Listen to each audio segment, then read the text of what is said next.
biological dentist's office, kind of issues with your root canal. There's so many people that I have come in contact with in the past that are like, oh yeah, my root canal throbs, things. The dentist says that they're fine. Have any kind of inflammation where you have a root canal can be causing some of the worst chronic problems that when you go to your doctor, they will never, ever, ever suspect that it's coming from your mouth. Where I have blisters all over my lips that I could not figure out what the root cause was from, and they were actually from my root canals.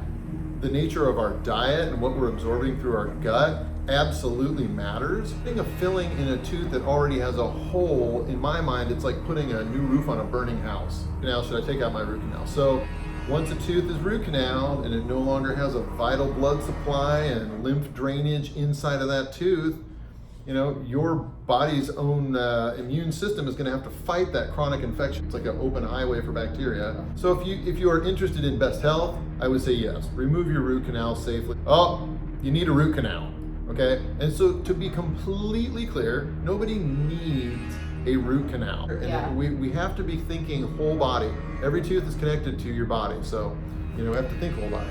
So, she says, I'm 100% sure I have infections. Can a regular dentist do an x-ray and see if the teeth are infected? I mean, the first thing I hear in that question is, I'm 100% sure that I have infection. Done, right? Yeah. Case closed. They're all, you know, it's a dead tooth. It's infected. It's what you already know in your gut.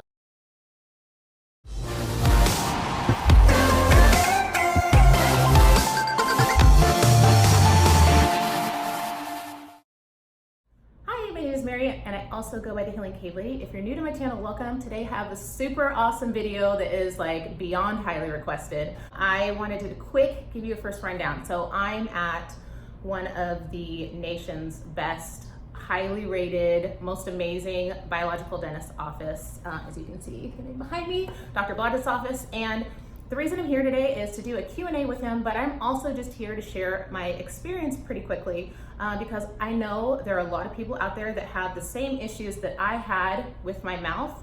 And if you go to a standard trained dentist, you will be shunned if you told them that you have any kind of issues with your root canal. There's so many people that I have come in contact with in the past that are like, oh yeah, my root canal throbs, or my metal fillings, the dentist says that they're fine, I don't need to worry about them. I just have to tell you guys, those things are not true. If you have any kind of inflammation where you have a root canal, or if you have metal in your mouth, you have to get it out. It can be causing some of the worst chronic problems that when you go to your doctor, they will never, ever, ever suspect that it's coming from your mouth. And me personally, having Lyme disease that was undetected for a very long time, and having Epstein-Barr virus and living in a moldy home, the combination of all that on top of my root canals was giving me chronic shingles, chronic rashes. I mean, to go to your doctor with shingles twice a year, 3 times a year, and they say this does not happen to people your age. There's always something underlying. And for me, it was my root canals on top of my underlying diseases. I found through a client of mine, actually, Dr. Blodgett, she did all the work for me. She found him and she goes, Mary, I just had one root canal out and it has changed my life. She goes, the ozone went in and my life was forever changed. And I said, well, I have 4. And she goes, you better get in. And I'm like, I know, I need to. So I watched the root cause documentary like a lot of you guys and had suspicions that root canals were causing issues with my health. I came into Dr. Blodgett's office, had a 3D cone beam scan, and they saw some major infection. And for the ones that even weren't severely infected, I went ahead and had those removed too, because for me, having underlying chronic disease, I don't want to have anything in my body that can be adding to the stress, to my nervous system and immune system. And it has been life-changing since I had these root canals removed. So the amount of inflammation that has come down in my body just within 2 weeks of even having my root canals removed is a full shoe size. Like, I was carrying so much inflammation in my body that literally my feet were a whole size bigger. So obviously my ankles are quite a bit smaller as well now. But just think about all of that toxic burden on the body. I had insane streptococcus in my mouth. And I was breaking out in these rashes that were all over my face. I no longer get any of the gnarly face rashes that you actually can go back to my old YouTube videos and see. You can see where I have blisters all over my lips. A lot of people thought, you had plastic surgery, you had injections. Actually, I had horrific rashes that I could not figure out what the root cause was from, and they were actually from my root canals. So I had those safely removed, and I have the holes in my mouth, but I have little placeholders right now until I get my zirconium implants, because I know every single one of you is gonna say, what are you gonna get to replace it? So I just let you know. And I'm gonna bring the doctor in. I have so many questions that I have gotten through my Instagram channel and through YouTube, since I did my last video talking about my root canal removal. And so I have all these questions, and I figured let's get together with the man himself and ask him all of our great questions. So this is Dr. Blodgett, Dr. Kelly Blodgett. Hello. And he's here to answer all your questions, which I will grab. And full disclosure, we premeditated this, so he knows what the questions are going to be. But he's going to let you know all of your most important questions. And for me, the first one that I get is, what is the difference between a biological dentist and a standard dentist? Because people will go to a standard dentist and they have root canals done, and they go in, they say the root canals are bothering them, and they'll say, oh, these are fine. And so people want to know what the difference is between a biological dentist and a standard dentist. Sure. So maybe Dr. B can tell you. It's a great question.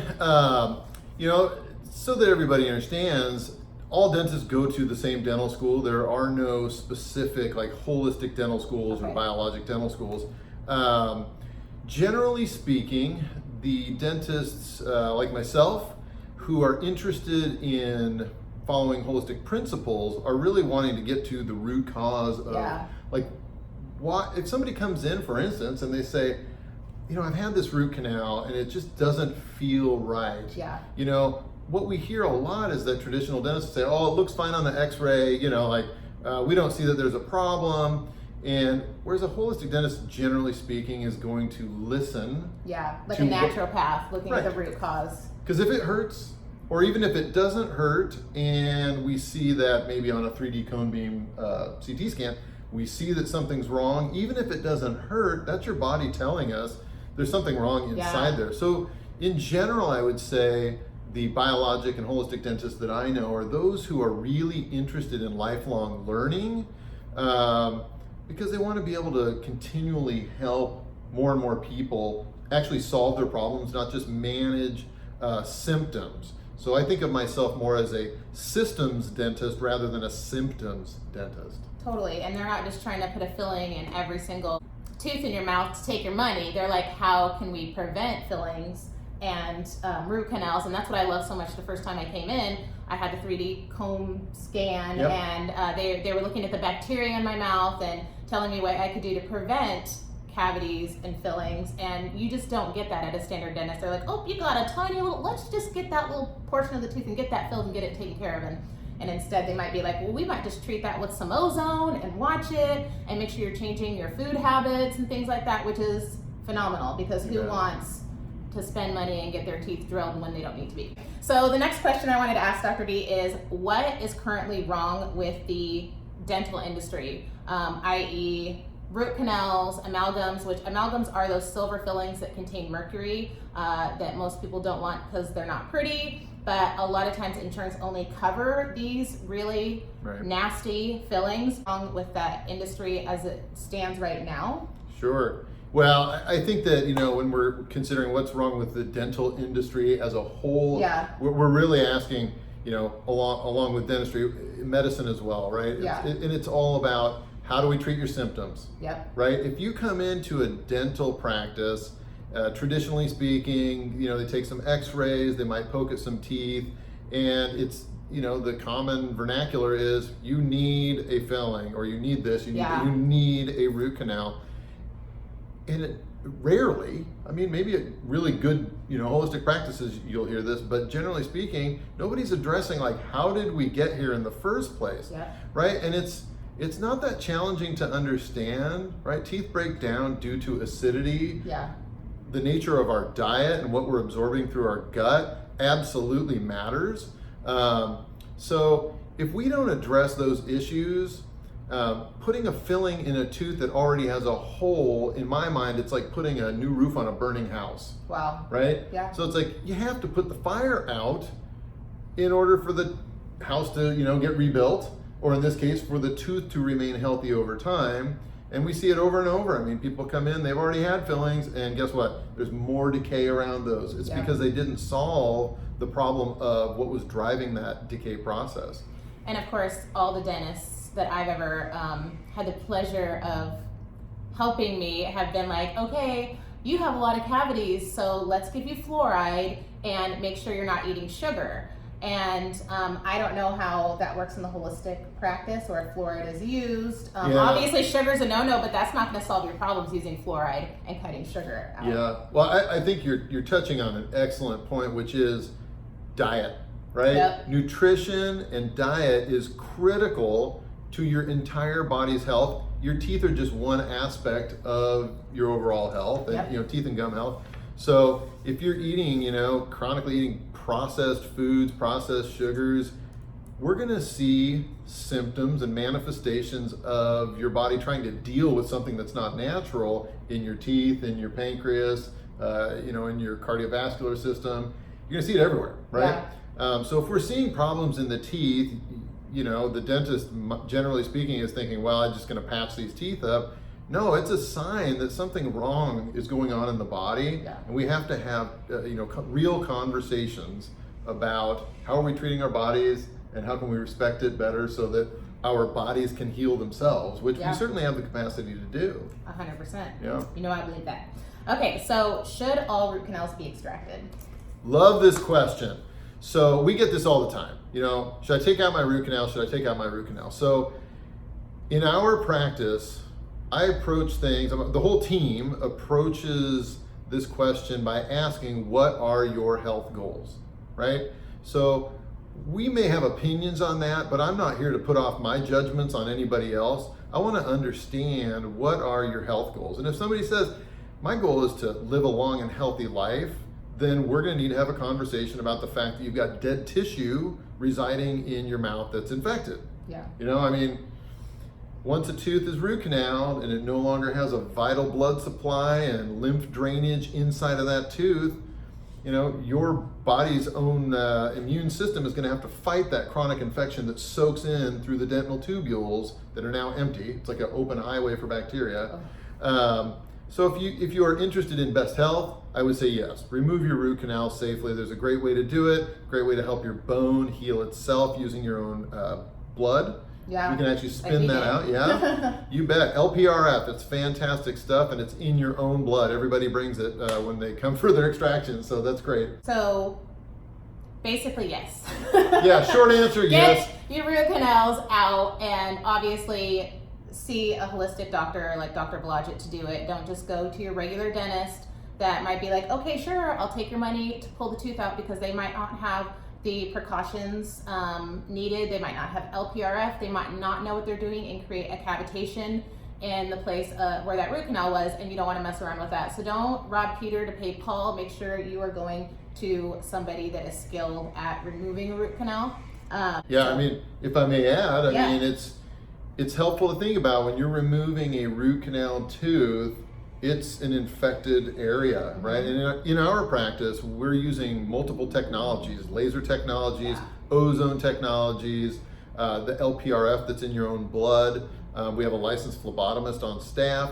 These are all critical steps in helping not only you to heal well, but also so that you experience very little discomfort afterwards, right? I mean, it can actually be a reasonably comfortable process. Actually, I healed super fast after having 4 removed, and then I had all my amalgams removed and 2 teeth rebuilt. Of course, I opted to get knocked out because I wanted to have a good experience, because I didn't have great experiences as a child being immune to Novocaine and it not working, and having a filling in almost every single one of my mouth, feeling all those drills gives me a lot of anxiety. And I have to tell you guys, this office gave me the best experience I have ever had. Not only did they talk to me in a different room instead of putting me in the dental chair where I have a lot of nervousness, they had me in a totally different room just talking about what was going on before we even got in the dental chair. And that was huge for me. I didn't tell them to do that. I think that they're just very intuitive, like someone has had dental trauma. We're gonna make sure they have a good experience. And by the time I actually moved into the chair for my procedure, they had the anesthesiologist give me something immediately to make me calm, and I was cracking jokes about the breast implants that I was gonna get while I was knocked out. And I mean, literally, I woke up I didn't feel like I time traveled. I felt like I actually had a real nap.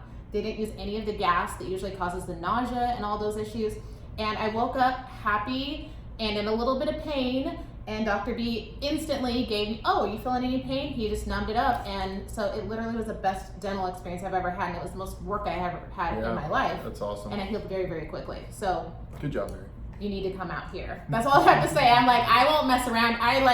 When you find the best, it's like, why go mess around with anything else? That's all I have to say. I'm not trying to toot anybody's horn. I don't get anything for referring people, you guys. No affiliation, no nothing. Like, I just want people to have the same experience I had, because the last thing I want is somebody who's already sick like me to have a bad experience and then get sicker because they're removing a root canal at the wrong dentist's office. You just don't want to mess around. So the next question was, does Dr. B recommend anything to prevent root canals? Oh yeah, great stuff. Again, if we kind of go way back, it's really, it's diet. It's help your body be its healthiest self, and you're not going to end up with root canals. That being said, a lot of people go into dentists, and the phrase that they'll hear is, oh, you need a root canal. Okay, and so to be completely clear, nobody needs a root canal. We have patients who have no teeth. Now, I'm not here to say that that's an ideal situation, but you don't need teeth to live, an otherwise healthy and great life. We generally like to keep them if we can. So, if you to a point where the tooth is, let's say the tooth has quite a bit of decay, and your dentist is saying, oh, it's going to need a root canal in order for you to keep it, and you're not experiencing symptoms. Well, your nerve is saying, well, I'm okay in here, I'm reasonably healthy. There's hope for that nerve, right? Yeah. What the dentist is really saying is, I think that based on the way I generally abuse a tooth when I clean it up, your nerve's gonna be mad, and in order for you not to have pain, I'm just gonna take out your nerve and kill the tooth. I mean, that makes absolutely no health sense whatsoever. I wish he was always my dentist. I probably would have never had any of these root canals done. Yeah, it's so common. I mean, I have to say, it's so common. So now, of course, if you're on the flip side of that, right? Yeah. If you are in a ton of pain, the tooth has just gotten so sick, you're now at that point where, again, the dentist might say, oh, you need a root canal, because that's their experience and that's what they're accustomed to doing. You don't need a root canal. 100% of the time, you can choose to just take the tooth out. Yeah. Right?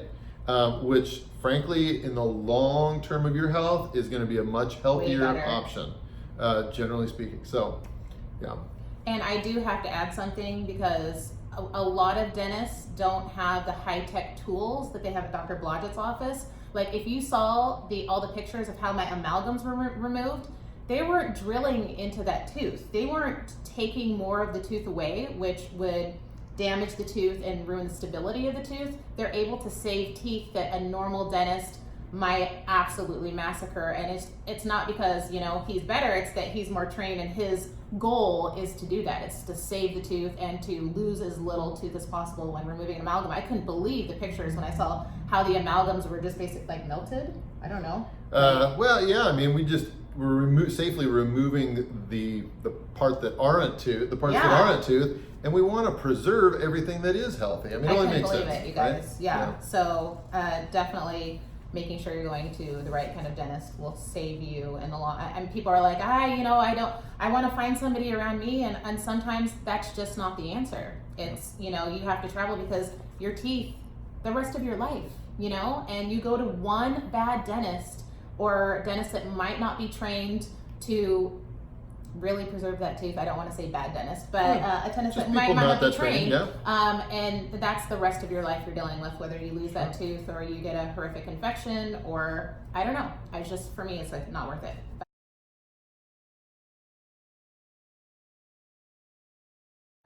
Okay, what type of fillings does Dr. B use? Yes, this is a great question. So, we have a number of materials that we use that are safe materials.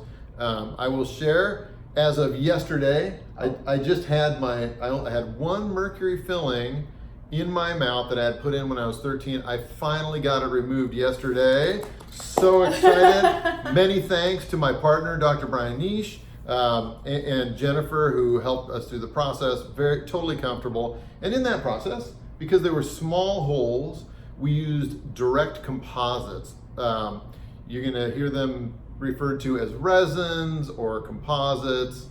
We also put in what's called a glass ionomer base, which behaves more like the dentin, which is the second layer of the tooth. Okay. The composite behaves a lot more like the enamel, right? Okay. Now, for folks who have much larger old restorations that we're replacing, typically we're going to use ceramics, also known as porcelains.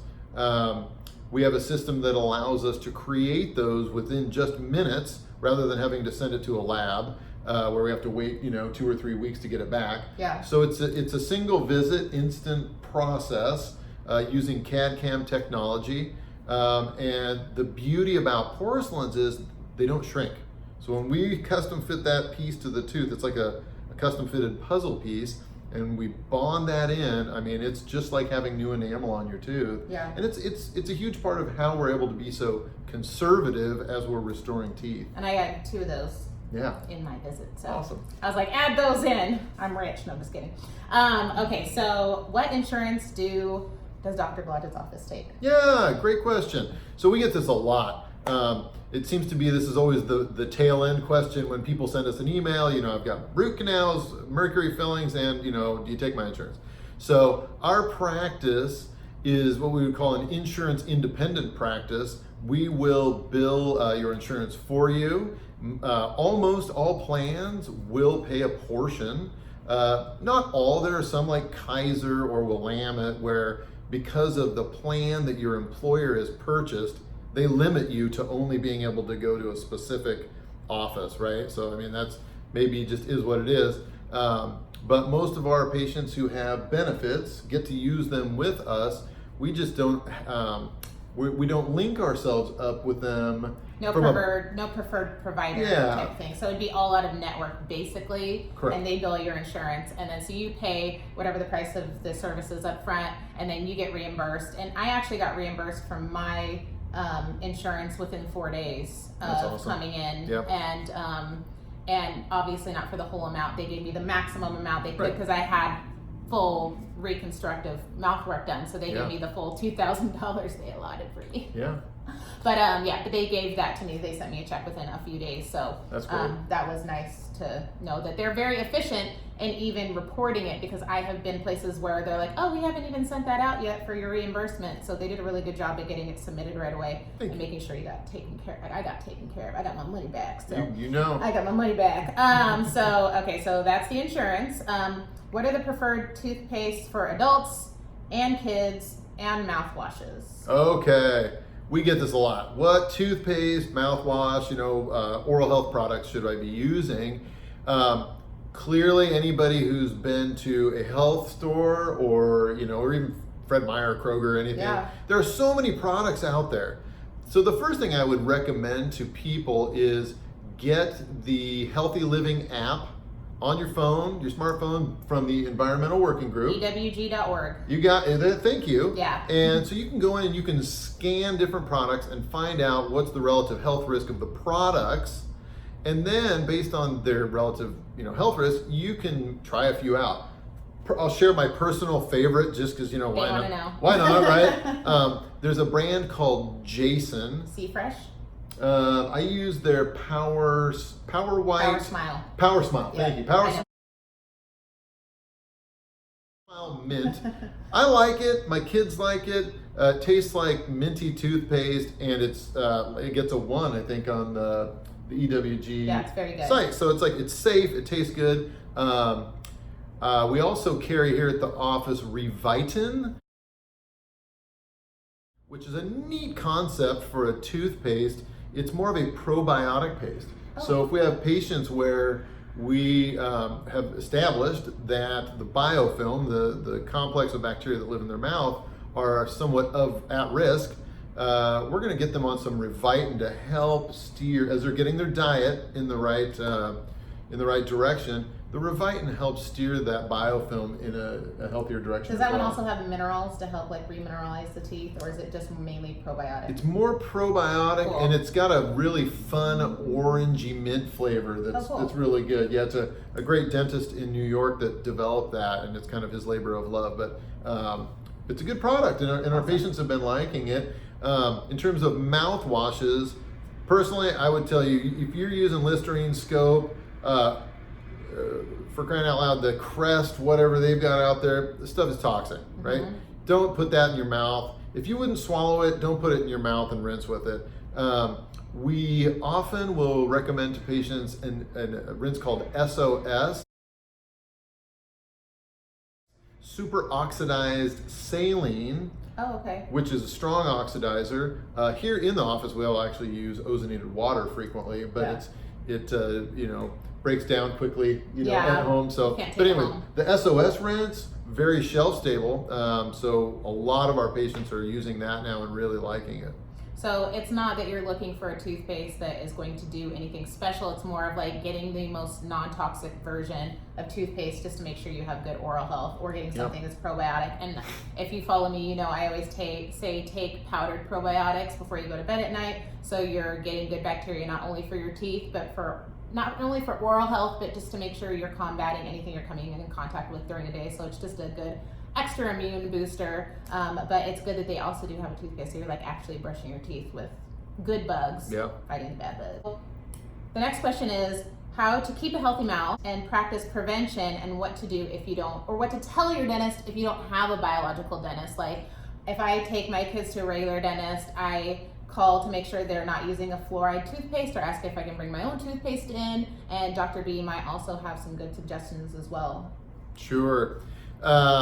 So I would suggest, in order to have great oral health, we've got to think about what are we putting in our mouths and how frequently. Yeah. Right? And the frequency is really a huge part of this puzzle. We have met countless patients over the years who are well-intentioned with their diet. Yeah. Like, let's say, for instance, they've recently discovered the multitude of benefits of kombucha, and they're sipping on it 12 hours a day, right? Which, kombucha can be a great thing, but it's fairly acidic. Yeah. And if your teeth are bathing in that all day long, or lemon juice, or apple cider vinegar, or anything acidic, we're gonna have problems, right? So in order to have a healthy mouth, it means healthy diet, healthy nutritional intake, and minimizing the frequency of exposure. And also to help yourself, like any chemistry experiment, how do we decrease acidity? Throw in some water, dilute it. Just dilute it, right? Your whole body wants water anyway. We all probably need more. So those are two really, really simple things, is, eat a healthful diet.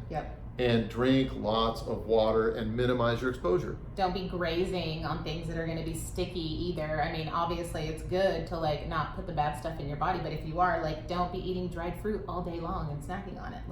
That just absolutely. seems like a no-brainer, but people don't. They're like, oh, healthy fruit.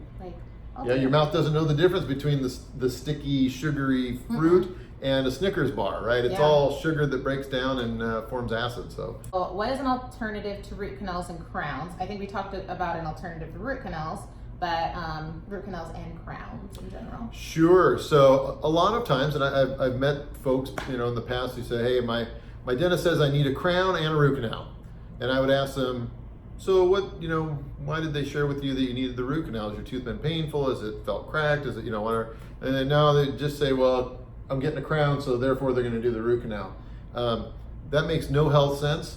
No. We wouldn't kill any other body part, to try to, you wouldn't, take the bone marrow out of your fingertip if you had a hangnail. It just makes, it's weird, right? Like, to devitalize a tooth, you're messing with your central nervous system, right? That's where your teeth came from. So, if you're hearing that, you need a root canal and a crown, for the sake of your health, I would highly encourage you to talk with a biological or holistic dentist to just get a second opinion. It cannot hurt to have more information and different perspectives. You may find, one, you don't even need a crown to begin with, right? You might be able to do some sort of porcelain overlay and just, only have to fix the broken part of the tooth. it might be helpful for people to understand when your tooth is being prepared for a crown, every bit of enamel on that tooth is ground off of the tooth. Now all you have left is dentin, which is full of nerves sticking out, right? Yeah. And as soon as you glue a crown on top of that, it's going to leak. That's just the way that it's designed, you know? So if we can keep a periphery of enamel around the entire tooth, it's never going to experience those issues that would happen when we do a crown. So my partner and I do not a lot of crowns. We mostly do inlays, onlays, bondable restorations to save healthy tooth structure, which usually means that the tooth feels fantastic. Yep. You know, why would we even be talking root canals? Because the roots are happy. Yeah, I have 2 of them, and they're great. Like, I didn't even know that existed. And the amount of decay I had in those teeth, I was like, you might as well just pull this tooth, it's so bad. And Dr. B is like, no, we're gonna nurture that tooth, and we're gonna overlay, and I have had no problems with it at all. So I'm super excited that went down like that. So what should be done at home for oral care for people that have a healthy mouth, that don't have root canals, that don't have any kind of issues? What can be done at home for those people that have a healthy mouth? They just don't want to end up having a root canal. They don't want to end up having cavities. They just want good oral care at home. Well, it's a good question. I mean, I would, it's kind of interesting actually. In the last 6 to 12 months, as we have been connecting more and more with really health-minded people and health leaders, and people who are traveling to come see us, I've talked with a lot of people and met with them where they have no symptoms. They're from head to toe feeling like they're in fantastic health. They do the yoga, they eat the green foods and all that. They sleep well, and yet they might not have seen a dentist in 5 or 10 years, and yet they're experiencing no symptoms. The problem is that we are all prone to tartar buildup, and once your plaque mineralizes and turns into tartar, you cannot remove it with toothbrushes and such, right? Yeah. It requires seeing a dental professional. So it's critical to have a dentist on your side who's going to help you manage that, stay ahead of the buildup that we're all prone to. Yeah. Right? Some of us, depending on the nature of our blood chemistry, might develop more tartar than others. But if you generally haven't had dental symptoms in the past, I wouldn't suggest then just don't go see the dentist. Waiting until you have a problem. Yeah, still have a relationship, kind of a partnership, if you will, with a dentist that, where you feel heard, you trust them, and there's a good connection. Because, absolutely, that's how you're going to make sure that you stay ahead of anything that might be coming down the road. Especially if you're seeing someone like Dr. B in the first place, because they're going to look at the bacteria in your mouth. They're going to be able to give you tips.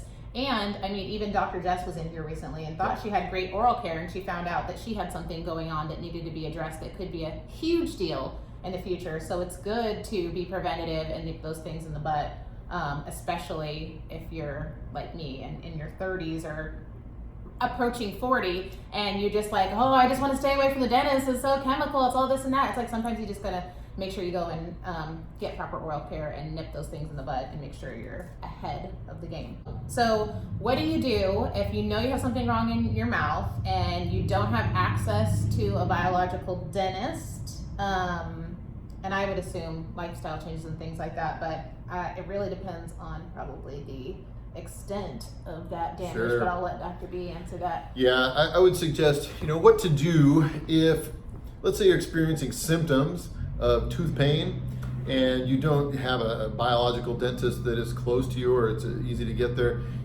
My encouragement would be to see a good dentist. Like, ask a friend, who do you see? Because if a tooth is on fire, so to speak, if it's in pain, it can really be a huge health risk. So do not ignore it. Do go see a dentist. They might approach this with a traditional, we're going to give you antibiotics approach, and it's possible that might be appropriate, but usually, they're going to give you some other options. Possibly, we might just need to take the tooth out, right? Which getting a source of pain and infection out even if they're not the the most trained dentist in the world, it's still going to be better than having like infection in your heart because you left the infection in. So my encouragement would be to get to see a trusted dentist wherever you are. You can always seek a second opinion, if you want to, but do not let it linger because the health risks are just too great. Yeah. How do implants work? So yes, so dental implants have been around for over 40 years. Primarily titanium has been the material of choice up until about the last 5 to 10 years, at which point we also had zirconia, which is a ceramic material in white, which for obvious reasons it has some advantages in terms of its aesthetics, but it's also metallurgically not active. It's a ceramic. So, but in terms of how do they work, most implants mimic a screw. So we create a shape in the bone that goes through the gum tissue. And as long as the bone is healthy, which requires that you took the tooth out to begin with, thoughtfully, you cleaned it out well, hopefully you put something like LPRF in so the bone got very healthy. If it's healthy bone, your bone, generally speaking, is going to attach itself through a process called osseointegration.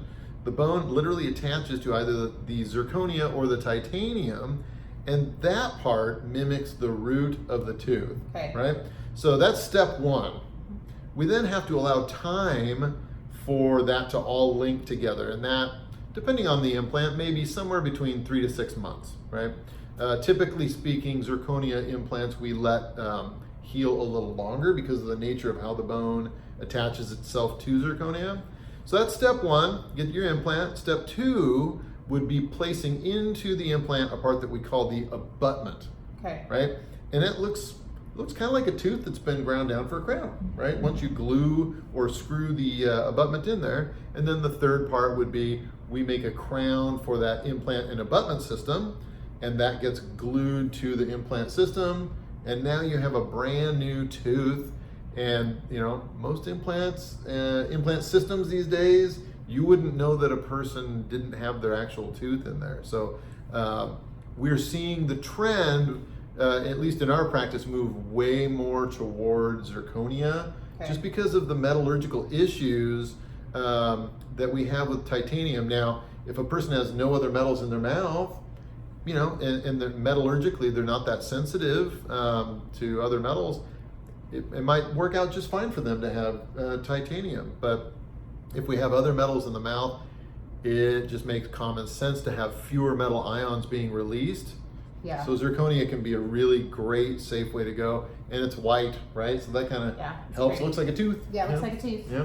Until I had these questions too. So what should be avoided at a standard dental office? I don't even know why I was taking my kids to a standard dental office. I was like, holistic. You just don't think about a holistic children's dentist, which I switched my kids to. But what should be avoided at a standard dental office, i.e. fluoride, silver fillings, all those things? Yeah. So this, I think, is becoming a bigger and a bigger question as more and more dentists are becoming savvy to the fact that, keeping mercury in people's mouths is not healthy, and people are frankly asking to have it removed. If a practice is removing a lot of mercury fillings, we have to think about an aerosol is being created and mercury is going into the air. So one of the things you might want to ask is what kind of air filtration are they using in their practice? I mean, we have 3 units in our practice called surgically clean air that are constantly filtering the air for the sake of the health of our patients and also our team members, right?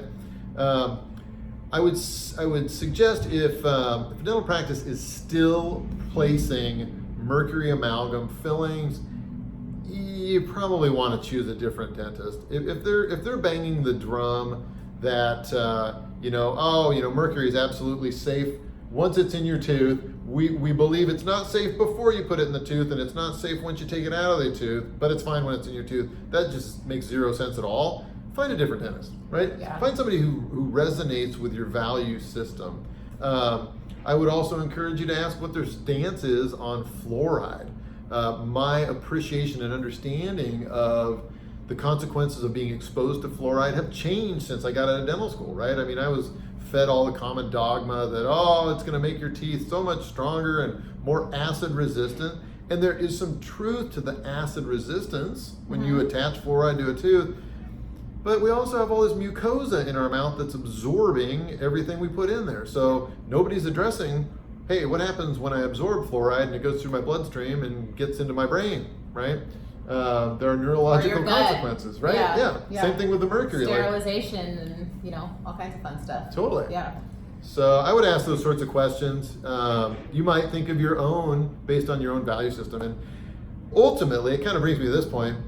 If it's a great practice, they're going to welcome those questions. I know that we do, right? So much of Mary and I were talking about this earlier, so much of the awesome progress that we've made in our practice came through great questions that people asked, and we didn't know the answer, and that's okay, right? We don't know everything. So our patients really help us learn and grow our minds and our thinking, and it's a wonderful way to run a business, frankly. If someone's telling you like, oh no, you know, we don't do that, or you know, no, just discounting what you're asking, go somewhere else. There are people out there that absolutely respect your viewpoints and your questions, and you should be able to ask them. I love that too, because I was just thinking about this today because someone told me that they had it was either breast implants or root canals that they were questioning, and their doctor looked at them like they were stupid and said, that's all in your head. And I feel like you should always leave a doctor feeling a little curious, especially health conscious people like me. I want to leave the office and be like, he has some homework to do for the next time that we speak. But not only that, I want him to look at me a little crazy, because it's not that mainstream is sick, you guys. Like, the mainstream people out there are sick. So if my doctor's not looking at me like I'm a little bit crazy or I'm thinking outside of the box, then I really don't want anything to do with them. They should be like, oh, that's a little crazy. I don't mind looking into that. Make sure your doctor is curious. Like, make sure they are scratching their head when you're asking the questions as well, because they should be, because the mainstream is sick and that's what they're used to. And you need to make them think, oh, integratively, these people should be getting healthier, and I should be looking into what could make them healthier. But keep their head scratching. That's why I like Dr. B. Okay. Thanks. Something that I got actually a bunch is what precautions should be taken before removing wisdom teeth and afterwards. Sure. So, gosh, you know, you think about it, it's kind of like braces, right? Like everybody hears, oh, you know, before you're a teen, you need braces, and when you turn 16 to 18, you need your wisdom teeth extracted, which there's not a lot of biological basis for either of those, frankly. But I think the first thing with respect to wisdom teeth would be to ask, why are we taking them out, right? Absolutely. I mean, we certainly see a number of people for whom they just don't have room for these teeth. They're in odd positions, they're compromising the second molars, and it's actually a good health choice to get them out. So, you know, the best way to prepare yourself is to be as healthy systemically as possible, right? Like everything else we've talked about. Eating a great diet, drinking lots of water, getting good rest, finding a surgeon who you trust. For a lot of our patients, when we're extracting teeth, we recognize that if being awake for taking teeth out sounds very stressful to you, and frankly, for whom wouldn't that feel stressful, right? We have the option of working with an anesthesiologist, and you can sleep through that. I know if I had wisdom teeth and I had to have them out, I would want to sleep through that process. Me too. You know, why not? It really downregulates your whole fight or flight system, which allows your body to heal better. So, in terms of aftercare, you know, common sense prevails, right?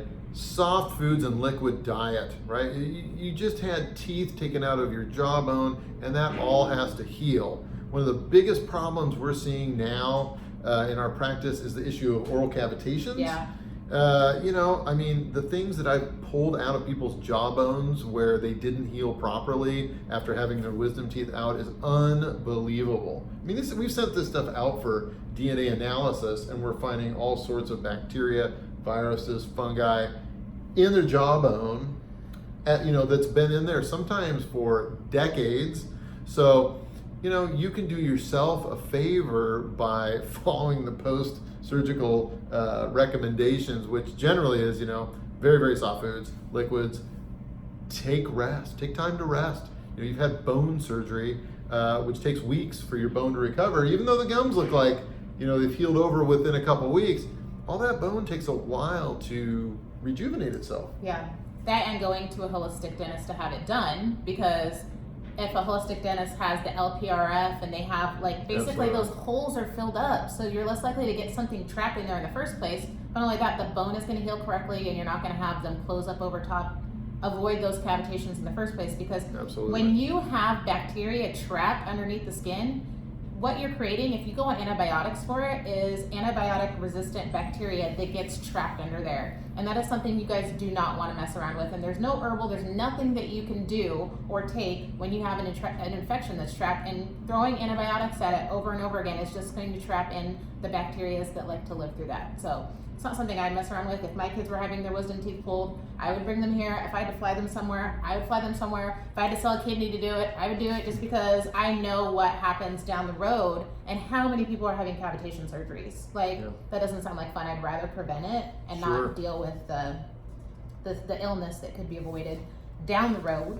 Anyways, okay. I love this question because I got it so many times, and I got contacted by so many people that had permanent retainers in their mouths. So what should you do if you have a permanent metal retainer, and if it needs to be removed, or an alternative to a permanent retainer in the first place? Yeah. So, I mean, one of the most common things that we see after orthodontic care is retainers, right? And it makes perfect sense. Who wants to take a retainer in and out?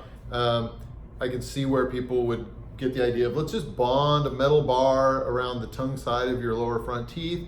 Certainly it's going to prevent them from moving, which, I mean, I get that benefit. The problem is that if you're using a metal wire to which that person might be sensitive, most of them are nickel containing, and we add to that, maybe they've got some mercury fillings in their mouth, maybe they've got a gold crown, maybe they've got, a porcelain fused to metal with all sorts of other metal ions floating around their mouth. Every metal we add to the oral environment, sitting there in that bath of saliva, adds to the risk to your health. You're swallowing those metal ions, right? So I get it, right? I get why people do it. There are options that may be less toxic. I mean, you could certainly use a clear aligner tray. That's a possibility. In terms of a fixed appliance, you could use a product called Ribond. It's just fiberglass tape. I mean, it's very thin. You can get it in varying widths, like maybe 2 millimeters wide. We'll put the link in for that below so you guys know. It's a great product, and we use it for all sorts of different things that we want to bond and link together. But you can use that. It's tooth color. You can use tooth colored composite to stick it to the teeth, and it's nice because you don't see the grayness, like you do with the metal. So that's an option. I mean, the point being, there are a lot of different options. Something to consider. Yeah. If you get to the end of orthodontic treatment and your teeth have been put together in a way that is coincident with the growth of your head, your maxillofacial structures, and it's stable for you and your health, why would the teeth move? They should stay right where they are if that's the case. If they start shifting, then they weren't put into a place that was harmonious with your skeletal-facial structures in the first place. So it's something to consider in terms of... It's about the perfection, because people, they spend all the money to get their teeth looking perfect, but maybe perfect isn't perfect, you know? My teeth are crowded on the bottom, and I think it's kind of quirky, and I like it, and I don't mind it, and I've never had braces, but... Straight teeth does not mean straight functioning of your skeleton, right? So we don't want to be fooled just because the front teeth look straight. They may look straight, and we may be forcing them to stay there, but I can't count the number of people who had, went through orthodontic treatment and have suffered from TMJ symptoms and migraines ever since because their bite never got put together. It might look straight. That's exactly what I was thinking. But they don't fit together. Yeah. So it's there's a lot to consider is my point. Yeah. Okay. So the next question is, are infections always visible on x-rays? And I'm assuming people are talking about the x-rays they get at their regular dentist, not like a holistic dentist's office. Right. Are all infections visible on x-rays? On x-rays. Yeah. It's a great question. So long before you'll be able to see infection on an x-ray, the tooth is already infected, right? Root canal teeth are porous. The entire dentin structure of the tooth is like a sponge, and it absorbs the anaerobic bacteria that live under the gums. So like from day one that you have that root canal, the bacteria start making their way in because there's no defense against them. Now, depending on your immune system and how it functions, you may never see anything that looks odd on an x-ray, but that entire tooth root system will be teeming with anaerobic bacteria. So that being said, most dentists are using two-dimensional x-rays, and you're shooting through the cheek, the gums, the bone, the root, the roof of your mouth tissue. It's a ton of tissue, and it's all showing up on one flat two-dimensional surface. There's a lot that you're shooting through. It makes it very hard on a lot of teeth to appreciate whether or not the bone has changed. So in our practice, we do have that technology that's digital. We also have 3D cone beam tomography, and it allows us to slide through all those structures and see more definition, right, as we slide through the bone. And we will find every day, we're finding areas where the bone has changed in response to the infection that's in there, and we can't see it on a two-dimensional x-ray at all. So it is a critical technology. We've had ours for now 11 and a half years. I couldn't practice without it. Yeah. I mean, it's totally changed the way that we appreciate what's going on in this whole structure, right? But to answer your question, I mean, you could have a very sick tooth and have no symptoms and you can't see anything on an x-ray. And I've taken teeth out for people and that was their situation, but they knew intuitively something's not right with this tooth. My health isn't right. Their symptom might be that their thyroid is not working properly. Their liver enzymes are elevated. They get the tooth out, the body goes back into homeostasis.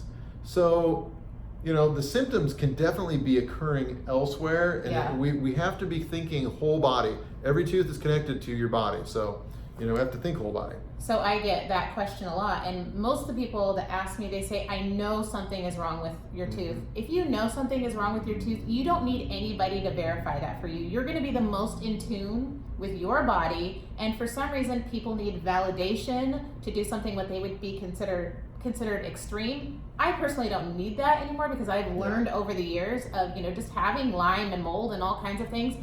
You have to listen to your body, and you don't have to go around and find 10 professionals to agree with how you feel. You need to act on your intuition and what God has instilled in your brain to say, hey, something is wrong with that and you need to take care of it. And then of course talk to the dentist that you're working with on the steps to take care of that, and be rational in that aspect. Be like, I want this out today, and but it's just like, no, it's like, okay, but work with someone that's willing to listen to you and be like, and not look at you like you're crazy. Be like, yeah, if you feel pain or you feel like something is wrong in your mouth or it's affecting something, or if you're constantly, chronically getting sinus infections, all of a sudden after you had a root canal, but it's not showing up on some kind of scan, it doesn't matter. You need to address that and listen to your own intuition and know that, hey, this started happening right after I got the root canal, and there's going to be bacteria, like Dr. B said. But really listen to yourself and know that, hey, what you're feeling is valid, and you need to get that through to whoever you're working with, and hopefully they'll accept that and work with you.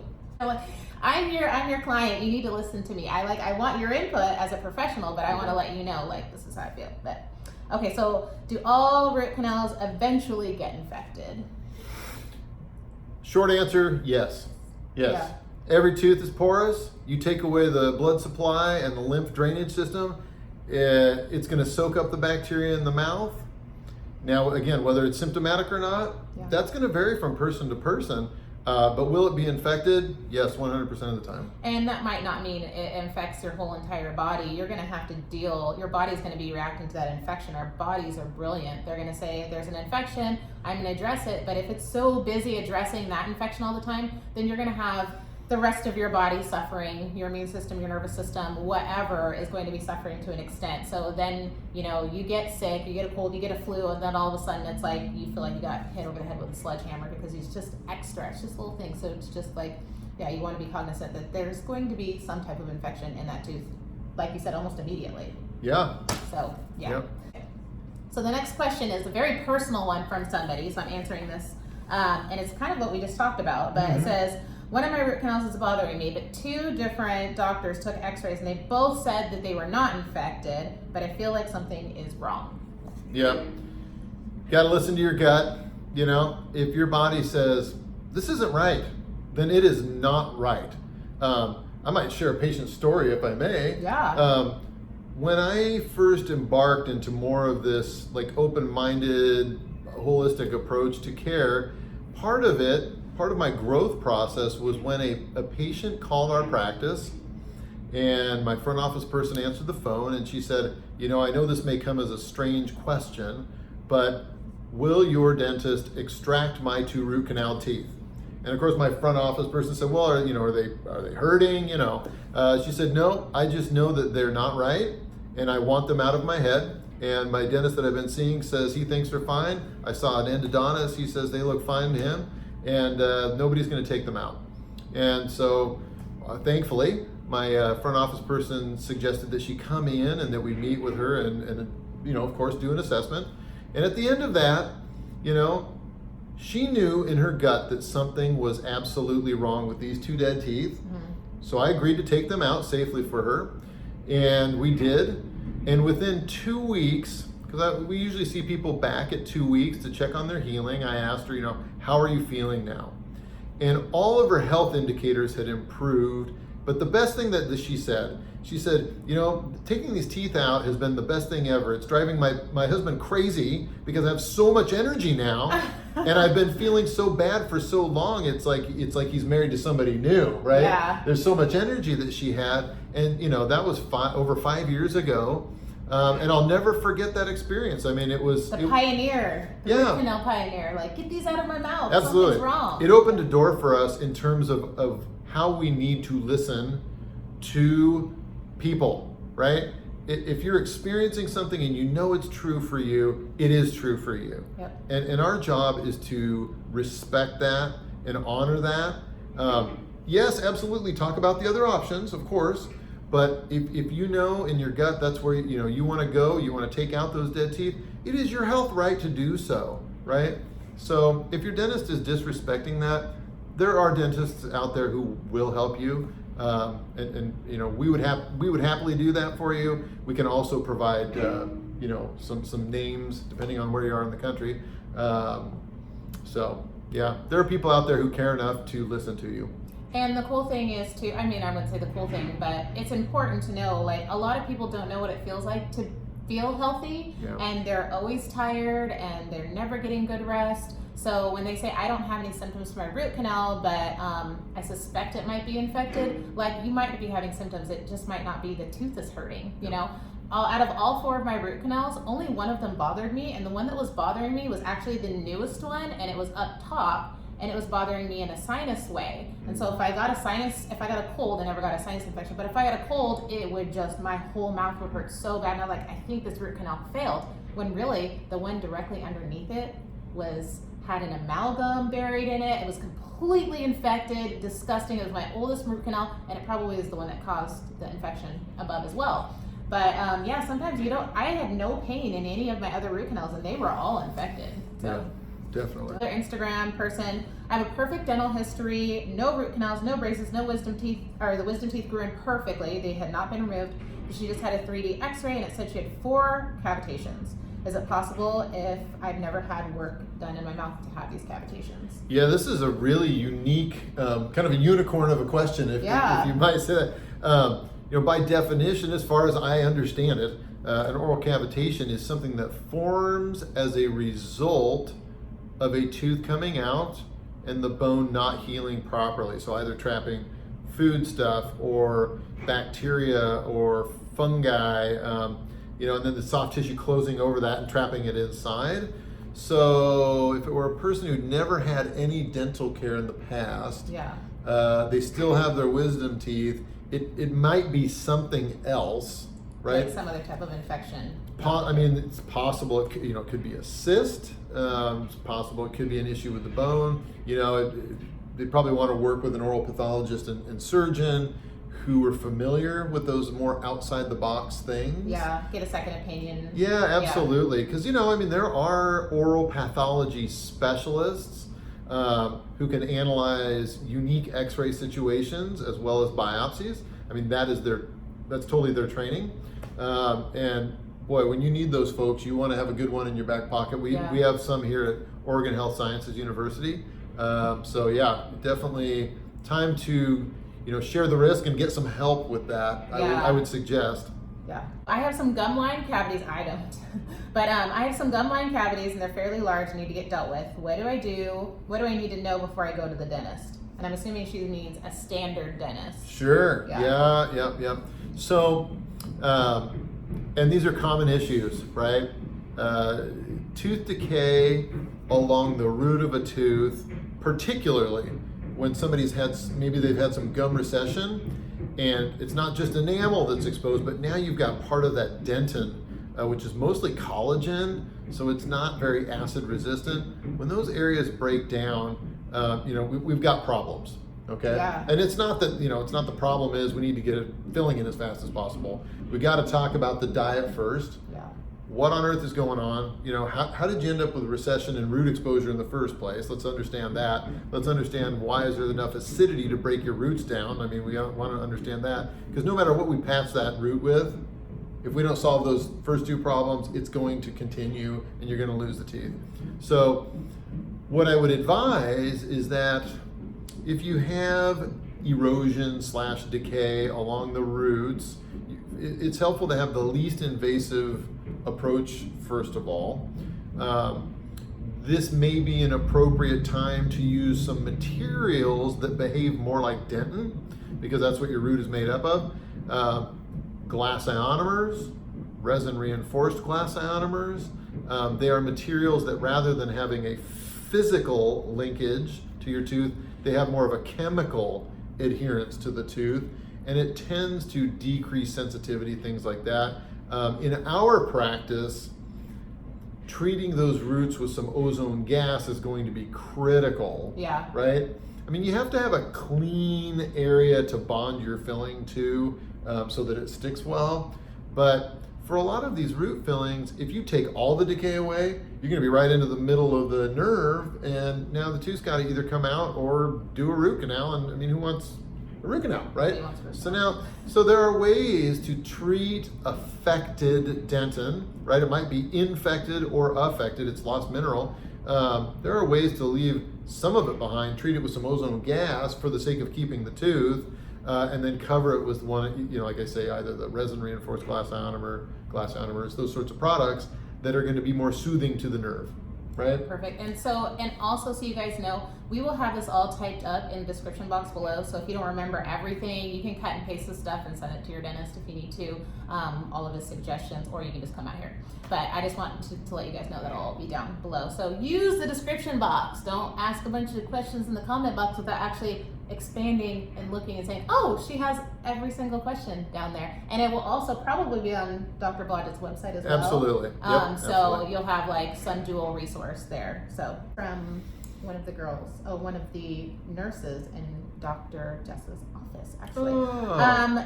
So this question is from Lauren Tupapakari. Can you see cavitations from wisdom teeth only from a panorama, or do you need a 3D cone beam? Right, great question. So the panoramic x-ray that's kind of been the traditional, goes around your head and it maps out your head in a flat two-dimensional image, it's possible you may be able to pick up, some of cavitational issues. Challenge is you're shooting through the entire head, so you've got a lot of structures laying over the top of each other, and it can be oftentimes impossible to see that. This is where the 3D cone beam computed tomography scans are it's a totally different world. We literally can slide three-dimensionally through the head in any direction. It allows for us to see detail unlike anything else in the history of dentistry. I could not have appreciated how significant cavitations were until I had a 3D cone beam scan. And again, we've had ours for over a decade. It's fantastic. I've found most often we find them on the lower teeth. It's, it has to do with physics, right? When you take out your lower wisdom teeth, gravity pulls things down, and it's just the perfect corner for stuff to get lodged in there, especially as we're talking about, if it's not filled with LPRF, it's going to fill up with something. Something's going to get in there. Right? You hope it's a good blood clot, but 3D cone beam tomography is the way to go. And it seems like it would be risky to not get a cavitation surgery or just like go and get one without really knowing for sure. Like Totally. it just seems like I should mention as well that there's no more exposure to X-ray energy getting a 3D cone beam CT scan than there is for most panos. So Yeah. why wouldn't you have the best information possible as opposed to something that's kind of mediocre? And I'm wondering too, Lauren, if it's because you're in Spain and maybe they don't have that type of maybe. They don't have it should. there. I don't know. Hopefully they do. Depends on what But, town, maybe. Yeah, she's in Barcelona. Okay, so this is for a gal in Ohio, or her son actually, has a lot of metal crowns that were placed too tightly. His gums are inflamed all the time, and it's been a year and they have not healed.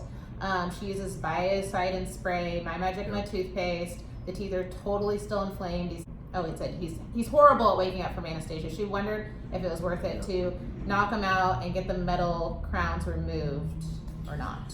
Yeah, this is a real deal kind of question. I mean, Yeah. first of all, it's your child, so the issues that he's dealing with all the inflammation from the metal crowns has got to be, just not an awesome experience. The problems are multiple here, Yeah. right? First of all, we're putting mixed metal stainless steel crowns on teeth that they're not custom fit at all, right? Imagine putting a sock on a rooster leg. That's about how well these fit, right? So now you have metal edges sticking down into the gums. The gums don't like all those metals that are, lodged down in there. The cements are disgusting, and it can be a very dirty environment. I think the question of whether you take them off would depend to some extent to, are they permanent teeth or are they primary teeth, and how long do we anticipate those teeth, if they're baby teeth, how long do you anticipate those teeth being in the mouth? Yeah. If they look like they're going to fall out in 6 months, it'd be hard to argue that it makes sense to go back to sleep and go through all that. You could, it's an option, but boy, I would certainly recommend finding a pediatric dentist who would use materials that were less toxic, right? Yeah. Either ceramics or there are also resin crowns. They're not quite as non-toxic as ceramic crowns, but they're faster and easier to do. So if you have a child under anesthesia, you don't want them out all day long. Yeah. So expediency is something to consider. But all those metals it's When it sounds like dangerous. his body is rejecting these metals, and when you have Absolutely. a child on the spectrum, a lot of times they already have a lot of Yeah. heavy metal burden that they're Right. dealing with. Like my son had heavy metals through the roof. He'd never even had a vaccination, and I was like, did someone steal my child and vaccinate him? And the doctor goes, no, if you have a sluggish methylation system and mom passes their heavy metals to the child, that's part of the childbirth process. We pass along all of our toxicity. When they already have those high heavy metals, the last thing you want to do is add any type of metals to the situation to make their body worse or more toxic. So, Absolutely. so it's a good thing to look at before preventatively as Yeah. well. It's don't all put metal connected. crowns- Don't put metal crowns in a child's mouth that has Yeah. issues with methylation for sure. Okay, I have multiple root canals. This next question is somebody who has multiple root canals. They want to know what specifically to look for on an x-ray. It looks like they're trying to do their own investigative work. She says, I'm 100% sure I have infections. Can a regular dentist do an x-ray and see if the teeth are infected? Great question. So, the first thing I hear in that question is, I'm 100% sure that I have infection. You have an infection. Done, right? Yeah. Case closed. We understand scientifically, they're all, it's a dead tooth. It's infected. Yep. So if you need that pat on the back that the x-ray also corroborates what you already know in your gut, typically what you're looking for is around the tip or the side of the root. There's some darkness on that 3D cone beam scan, or sometimes even on the two-dimensional x-ray, which just, again, it's corroborating evidence. And we see it almost all the time on dead Yeah. teeth. It's rare that we see one that looks Healthy. normal or healthy. Yeah, it's just, we don't see it. Your body knows it's dead. But I love the way she starts that question. She says, 100%. If you 100%, like we said earlier, if you 100% know, you know. Take it out. Yeah, and you don't need anybody to verify it for you. You can go to your biological dentist or come see Dr. Blodgett and he will remove those for you. But he will. Standard of care here is that everybody gets a 3D cone beam scan as part of their intake. It's just, when I said I wanted to come in, they said, great, let's just do our normal visit. But I'm like, but I need one of those special scans. They're like, we do that to everybody. It's part of our practice. And I'm like, well, that is smart. Take my money. For people that live all over the country, this is the number one question I get asked. This is the number one question that Dr. Blodgett gets asked. Where to look for holistic dental care, for amalgam removals, for like, who do I see near me? Who would you refer people to? That Sure. kind of stuff. Yeah, so both Dr. Nish and I belong to a couple of groups, and we're not to say like if you belong to these groups that everybody's the same. Certainly that wouldn't be the case, right? But that being said, some good resources would be the IAOMT, the International Academy of Oral Medicine and Toxicology. That's a group that's been around for at least 35 years. Okay. The group stemmed out of the understanding that we have toxic metals that we're exposing people to with root canals, fluoride, mercury fillings, metal crowns, and we should probably be thinking a little more globally for people's health. So I've been a member of the IAOMT for the last 4 years. They came up with the SMART protocol, the safe mercury amalgam removal technique, which is what we practice here. Great organization. Another group would be the IABDM, the International Academy of Biological Dentistry and Medicine. This is a group who, similarly to the IAOMT, is a lot about using non-toxic materials, doing biological dentistry. Now, I mean, that doesn't mean we have like magic enamel growing systems, but we might use, again, things that are like enamel, ceramics, glass ionomers, resins, products that look and behave like tooth structures. So those are two good groups. Another would be the Holistic Dental Association, probably more broadly minded group of individuals. I'm hoping to get to one of their meetings in the near future. Really like what I read in their materials. They tend to be more open-minded individuals. We might be talking, more naturopathic, nutritional considerations, homeopathy, things of that nature. And then lastly, a group that, it's a group that I'm currently involved in heavily, is the ACIMD, the American College of Integrative Medicine and Dentistry. And this is a group of people a group of dental professionals who focus on naturopathic principles. Okay. So our lead hygienist here, Mara, and I have been attending there for the last year and a half, and are currently on the road to getting naturopathic certifications. Ooh. And because we want to understand more, yeah. right? And a lot of this, again, is stemmed out of patients' questions. So those might be some groups where, when you're looking at different holistic or biological dentists' websites, if you're seeing that, oh yeah, they belong to these groups, wonderful. Ask them, what's your connection to that? Have you gone to meetings? What is it you like about it? Dig, right? Yeah, vet them out and see absolutely. if you look at their reviews. There's all kinds of ways to look at dentist reviews, like vet out somebody you're going to entrust your mouth with. So, and even ask for referrals.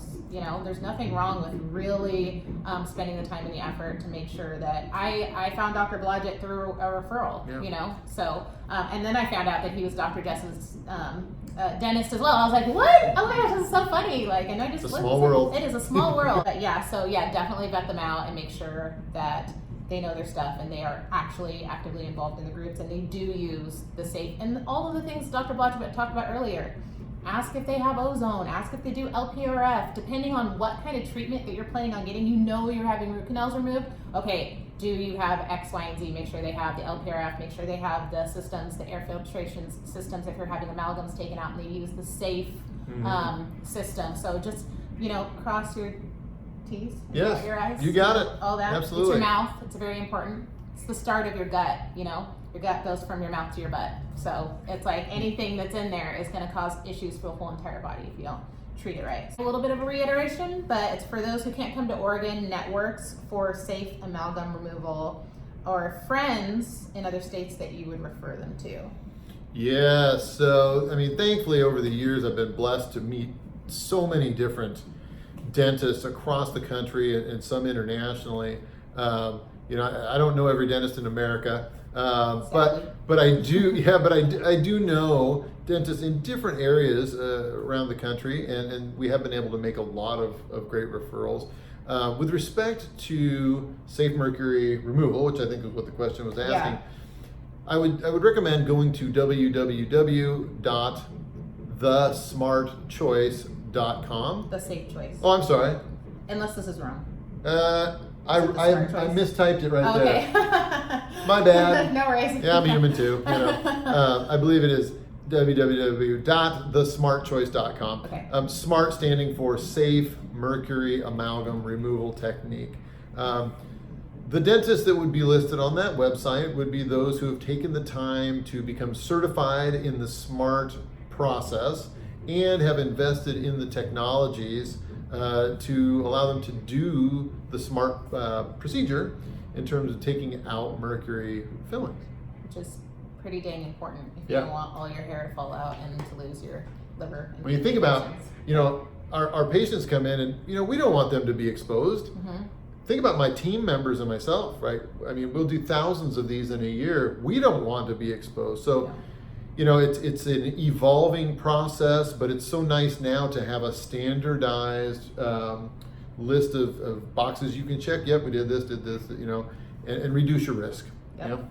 Okay. Do personally is list what I did for before extractions and post extractions, because Dr. B of course has his own protocols, meaning like, you know, eating period foods afterwards. He has some suggestions for pain management, and that's totally based on you and him. That's your personal relationship with your dentist. Also, you can talk to your naturopath or your doctor before and after care, because I personally feel it's extremely important if your doctor approves fasting for you, that's right for you, to fast before you have any type of operation done, because basically with fasting, your body is in autophagy, it's in a healing mode, and your body doesn't have to worry about spending all of the energy on digestion. So basically you're building up reserves for when you're going into surgery, being able to heal at a rapid rate. And because afterwards you're going to be eating a liquid diet anyway, everything should be really easy to digest. You should have those things prepared and ready for post-surgery. So maybe you get your teeth out and you don't think about the fact that you're gonna have to be on a liquid diet, and you're gonna be wanting to having like super healing foods like fresh bone broth or soups and pureed foods and juices and things like that. And the fact that maybe you can't drink out of a straw, I don't know, I can't remember. Generally, we would advise not to. No Yep. drinking out of a straw, Yep. just knowing those things. So I will kind of just type up the things that I did below, but that's just for me personally. I just want to share what I did for myself, because that is not a one type of fits all approach. But I did do fasting before I came in and had my all my work done, and then afterwards I did a lot of glutathione, lots of chlorella. I did biocidin and GI detox because I wanted to prevent any kind of infection in the healing process. And biocidin LSF is amazing. It absorbs into the blood and kills bacteria and things like that. Just helped me with my healing process and making sure I didn't get infections, because I did not take antibiotics after my procedure. And is that standard that nobody takes antibiotics after? Lots of dentists will prescribe antibiotics. Yeah.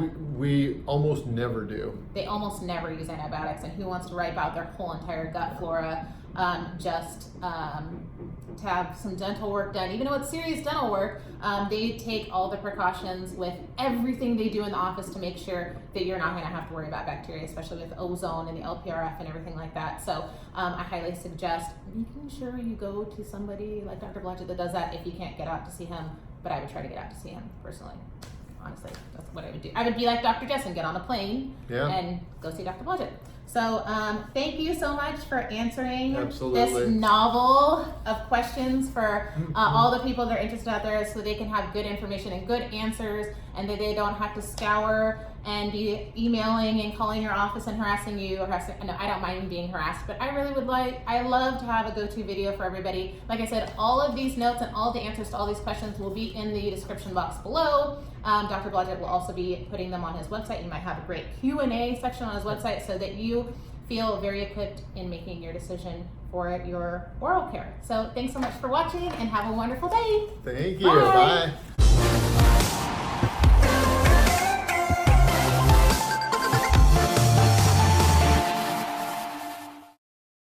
You know, you can't just keep eating tortilla chips and Coca-Cola. And I'm thinking that you're going to live a healthy life.